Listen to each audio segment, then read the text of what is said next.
But parents, can we have a talk for just a quick moment? Your call to raise the next generation is not a side assignment. It's a holy calling, a divine commission. One that carries not only immeasurable influence, but also the weight of eternal responsibility. One day, you will be held accountable to God, not for how successful your children were by worldly standards, but for how faithfully you stewarded their spiritual formation, their character, and their God-given identity.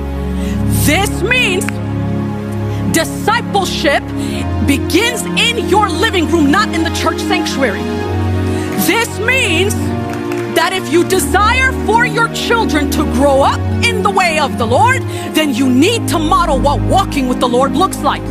This means that if you want your children to grow up with an appetite for the things of God, then you will have to model what having that appetite for yourself looks like. Charles Spurgeon once said this: train up a child in the way he should go, but be sure you go that way yourself. You can't desire something for your children that you are not willing to model and pursue in your own life.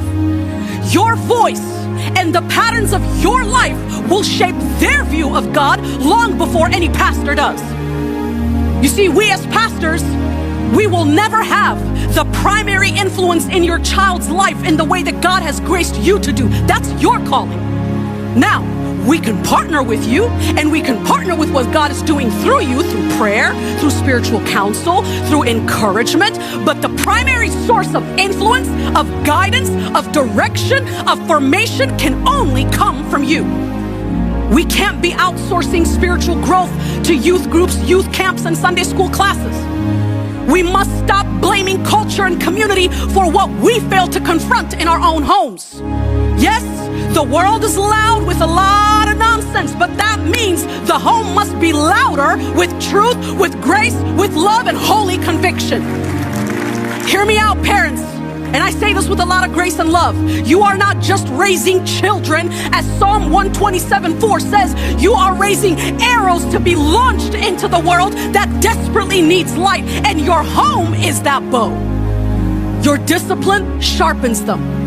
Your example molds them.